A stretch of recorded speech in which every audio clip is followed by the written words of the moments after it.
Good evening, Southeast Texas. Hope you're doing well as we will spend the next 15 minutes on 12 News Plus taking an in-depth look at your extended forecast in Southeast Texas weather. Right now we are watching showers and thunderstorms across the area right now, moving over towards Newton County and back over towards Orange County.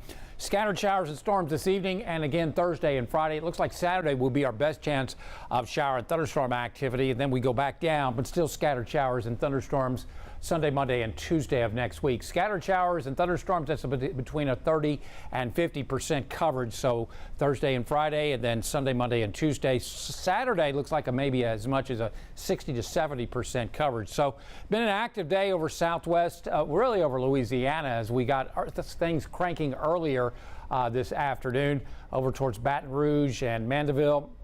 And everything is kind of just spread on off towards the south and west. That's the flow in the upper levels of the atmosphere. As you can see, everything kind of moving off to the west and southwest at the present time, particularly over towards Ville Platte, where pretty strong thunderstorms are currently located. Also watching some scattered activity over towards near Newton and back over towards BC. And also back over into Orange County. A little closer inspection shows quite a bit of lightning with that thunderstorm activity in around Orange, back up over towards Maryville and Bon Weir, as these are continue to move on off towards the south and southwest very slowly at about, well, I'll say about 10 to 15 miles an hour. That's the way it's looking right now. A little closer inspection shows quite a bit of lightning the other side of Newton, Burkeville, and back over towards Bon Weir, Maryville. And again, these are kind of sliding on off towards the south-southwest, but lots of lightning with these. The temperatures were very hot today, into the mid to upper 90s. A lot of energy in the atmosphere, and that's why we're able to generate quite an electrical storm over towards Maryville into northwestern Beauregard Parish.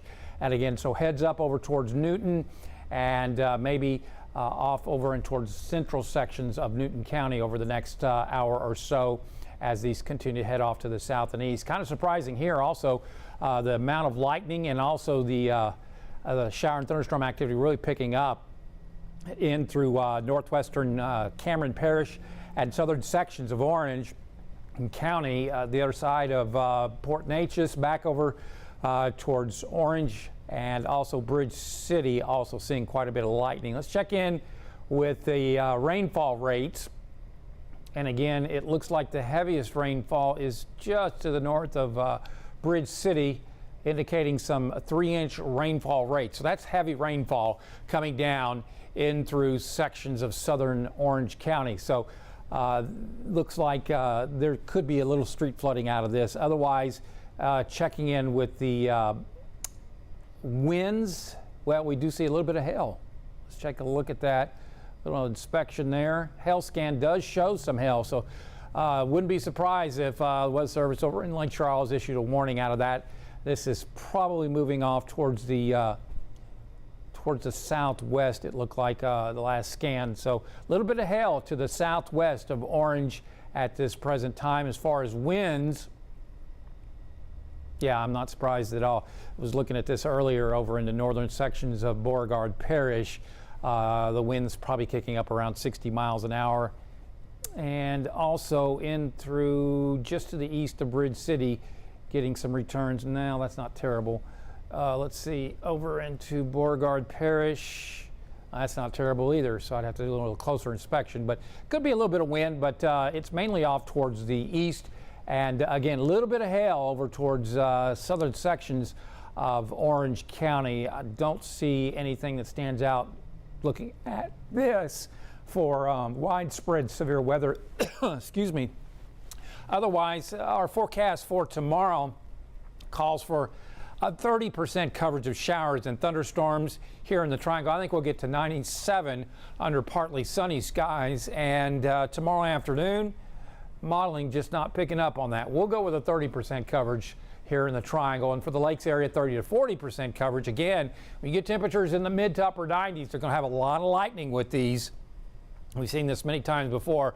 Otherwise, partly sunny, hot and humid up in the Lakes area, and they all want to do it in the morning. Well, that's possible. We could get some redevelopment overnight and tomorrow morning before daybreak. But I wouldn't count out the ability of daytime heating to produce scattered showers and thunderstorms up in the lakes area and in the triangle tomorrow afternoon, as we've got quite a bit of moisture over our area. So afternoon high temperatures certainly above normal through at least Saturday.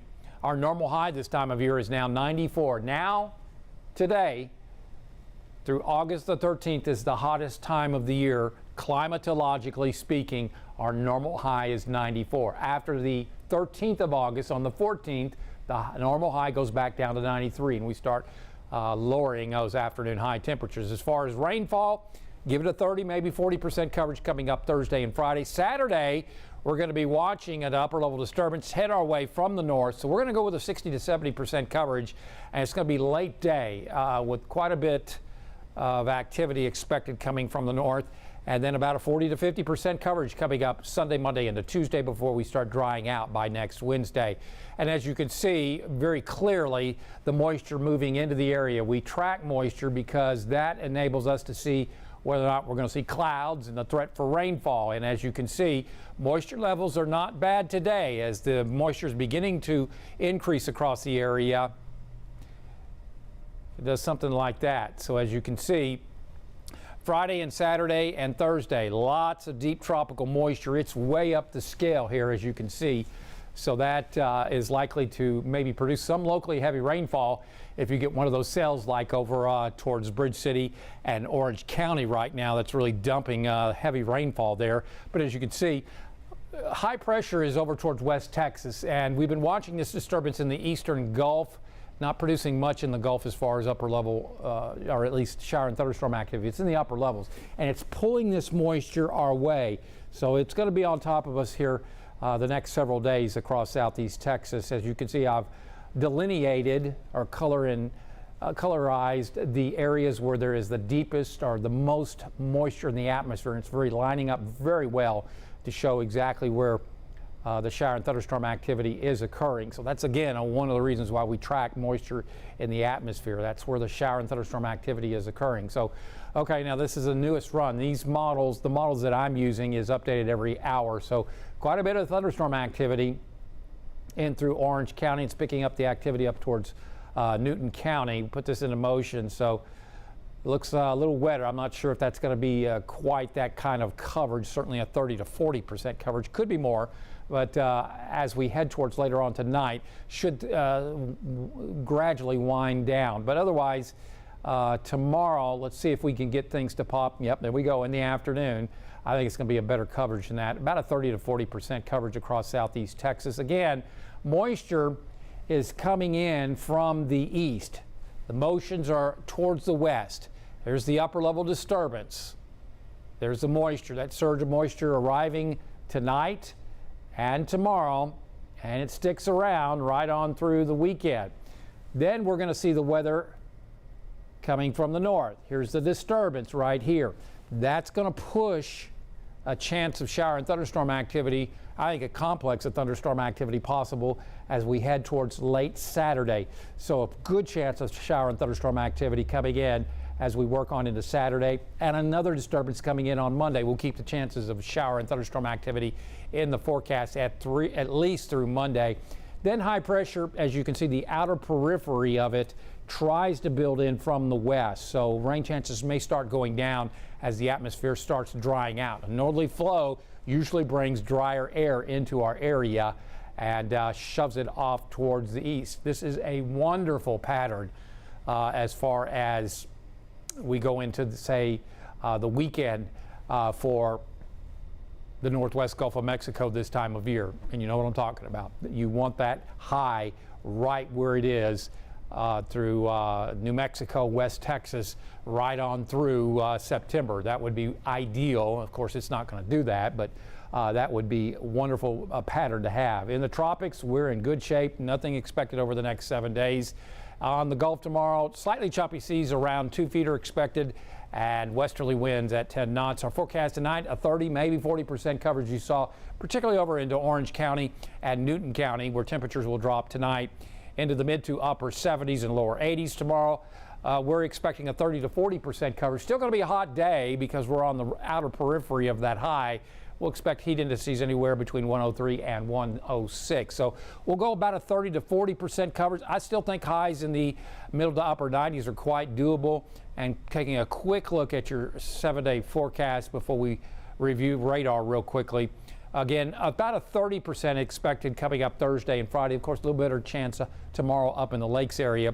And then Saturday, we'll be watching a disturbance sink down out of Oklahoma and North Texas. That could bring a complex into our area late Saturday afternoon towards the evening hours, and then the 40 to 50% coverage because of the lack of capping, because of quite a bit of moisture and a series of disturbances even into Monday, keeping 50% coverage of showers and storms. Modeling, I think, is not showing what is possible. I think it's underdone as far as the amount of moisture in the atmosphere. I think through the next 7 days, I think somebody could get 3 inches of rainfall across our area. I think 2 to 3 is certainly possible. So that's the way it's looking right now. Okay, so we've got that done. Let's take a review of radar real quickly. Futurecast showing that rain over into orange at the Horseman's Western store. And I want to get right on back to radar as it is showing quite an active return over in towards central Louisiana. Acadiana really seeing the widespread shower and thunderstorm activity. Quite a bit of lightning there in Orange County and back over into, the severe thunderstorm warning just part of Newton County. Quite a bit of lightning with these. And let me get on the right side. You can see that seems to be weakening from what I can tell. Yeah, that cell is weakening. So some good news there for Newton County, getting some welcome rains, but we don't need all the lightning or the hail or the winds. It's Orange County that's seeing some pretty heavy rainfall, and looking at the rainfall rates, if they'll pop on, I must have lost that. There we go. Yeah, it's reloading, as you can see, as that thunderstorm activity came on in and developed over into Orange County. Had a few showers over in through Beaumont. Yeah, still very heavy rainfall just to the southwest of city of Orange. As you can see, that is heavy rainfall, 5 inches. So if that cell sat over you, it would drop 5 inches of rainfall. So this is not moving very quickly, so there will probably be some street flooding there in through southern Orange County. Let me back up and see. Yeah, it's not going anywhere. So heads up, could be some street flooding in this particular area with quite a bit of lightning. Otherwise, as it is just dumping heavy rainfall in through sections of Orange County, and maybe a little bit of hail. Let's go a little closer in. Yeah, that's hail just to the south of Orange, as you can see. If anything, it may be drifting off towards the east. Certainly heavy rainfall with this, without a doubt, as far as the winds. So we take a look, a little bit of wind there now with this particular cell in and around southern Orange County. I don't think it's severe per se, but it may be, they may issue a severe thunderstorm warning with this, particularly into Cameron Parish. Let's see, what is it indicating? 35-mile-per-hour winds. That's not severe. So it's, let me see if I get a little closer. Yeah, that's not severe, but it's the potential for hail right there just south of Orange, and also the heavy rains now occurring in through southeastern sections of Orange County. Yeah, 4 to 5 inch rainfall rates per hour. Again, this is not moving quickly, so heads up.